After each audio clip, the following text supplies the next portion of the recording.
नमस्कार दोस्तों, आप सभी का स्वागत है आज के प्रपंच में। आज के प्रपंच में हम बात करने वाले हैं नेपाल सरकार द्वारा लिए गए सबसे बड़े फैसले।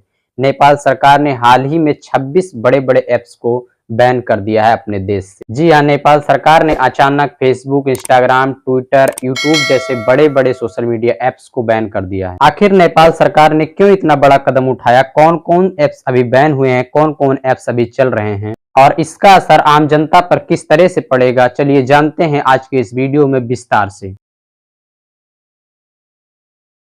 नमस्कार दोस्तों, नेपाल सरकार ने हाल ही में 26 सोशल मीडिया ऐप्स पर बैन लगा दिया है जिनको अब नेपाल में नहीं चलाया जा सकता है। इसमें दुनिया के सबसे बड़े प्लेटफॉर्म्स हैं जैसे YouTube, Facebook, Instagram, Twitter, LinkedIn जैसे बहुत बड़े-बड़े ऐप्स शामिल हैं जिनको नेपाल सरकार ने अपने देश में चलने से बैन कर दिया। इनमें दुनिया के सबसे बड़े प्लेटफॉर्म हैं, जैसे मैं एक-एक करके नाम गिना दे रहा हूँ।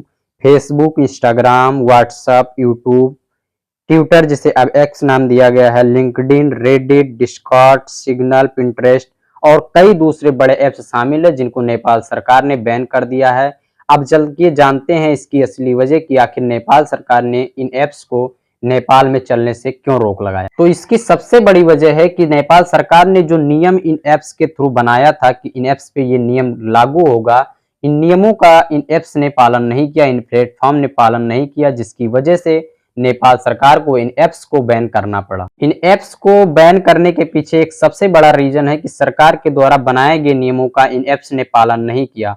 नेपाल सरकार ने जो नियम इन ऐप्स के ऊपर बनाए थे, इन ऐप्स ने उन नियम का पालन नहीं किया, जिसकी वजह से नेपाल सरकार को मजबूरन में इन ऐप्स को बैन करना पड़ा। चलिए जानते हैं कि आखिर वो कौन-कौन से नियम थे जिनको इन ऐप्स ने फॉलो नहीं किया, जिसकी वजह से इनको नेपाल में बैन होना पड़ा। नेपाल सरकार ने इन सभी सोशल मीडिया ऐप्स को कहा था कि वह सबसे पहले तो देश में रजिस्ट्रेशन करवाएं, यानी कि जैसे अगर यूट्यूब है तो यूट्यूब नेपाल हो, यानी कि जब तक आप देश में रजिस्ट्रेशन नहीं करवाएंगे जब तक आपको देश में रहने का कोई हक नहीं है। सीधा सा मतलब इसका ये है, नेपाल सरकार ने सीधी सी बात यही कही कि अगर आपको नेपाल में यूट्यूब चलाना है तो नेपाल यूट्यूब बनाना होगा, जिसकी वजह से अगर आप नहीं बनाते हैं तो आपको बैन कर दिया जाएगा। और नेपाल सरकार ने दूसरी मांग रखी कि लोकल अधिकारी यहाँ नियुक्त करें और लोकल ऑफिस बनाएं, जैसे काठमांडू में कोई अपना हेड ऑफिस डालें, जिससे अगर कोई शिकायत हो तो हेड ऑफिस पे संपर्क किया जा सके। और नेपाल सरकार की तरफ से सारे सोशल मीडिया ऐप्स को ये कहा गया था कि वह शिकायत निवारण की व्यवस्था बनाए, जिससे जितने भी कंप्लेंट्स, चाहे वो साइबर क्राइम से रिलेटेड हो चाहे जिससे भी रिलेटेड हो, उनसे संपर्क करके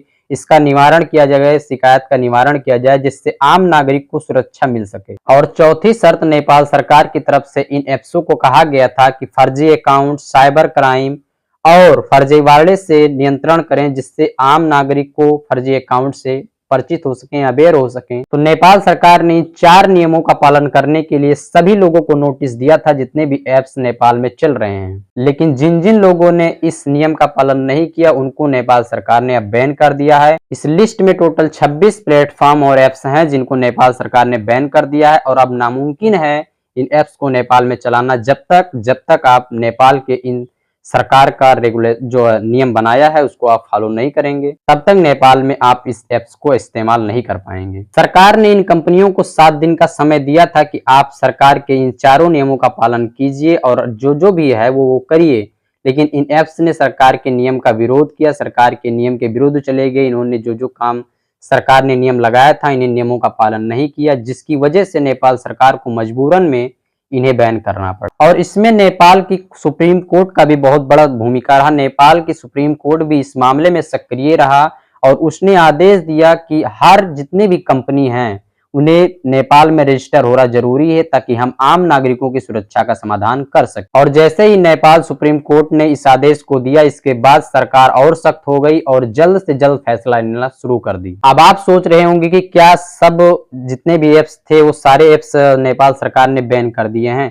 तो ऐसा बिल्कुल भी नहीं है। जिन ऐप्स ने सरकार के इन नियमों का पालन किया उनको सरकार अभी भी बैन नहीं की है, क्योंकि सरकार ने जो नियम लगाया था उन सारे नियमों का पालन इन ऐप्स ने किया, जैसे टिकटॉक, बीबर, बीटॉक, निम्बुज, पोपोलाइव जैसे कई ऐप्स हैं जिनको सरकार ने बैन नहीं किया है, क्योंकि सरकार के नियमों का पालन इन सारे ऐप्स ने किया। दोस्तों, इन ऐप्स का बैन होना आम लोगों पर बहुत बुरा असर डालेगा, क्योंकि जो बच्चे पढ़ाई कर रहे थे, जो लोग नौकरी की तलाश में थे वो यूट्यूब और लिंक्डइन जैसे ऐप्स का इस्तेमाल करते थे रोजगार पाने के लिए और रोजगार के लिए पढ़ाई करने के लिए, क्योंकि इस लिस्ट में यूट्यूब और लिंक्डइन भी है। यूट्यूब और लिंक्डइन को भी नेपाल सरकार ने बैन कर दिया, जिसकी वजह से इन लोगों को बहुत परेशानी पड़ने वाली है। परिवार और दोस्तों से जुड़ने के लिए लोग फेसबुक, इंस्टाग्राम का यूज करते थे, लेकिन इस बार फेसबुक और इंस्टाग्राम को भी, व्हाट्सएप को भी नेपाल सरकार ने बैन कर दिया है। इसलिए लोगों से जुड़ने में बहुत दिक्कत आएगी, जिसका बहुत बुरा असर पड़ेगा।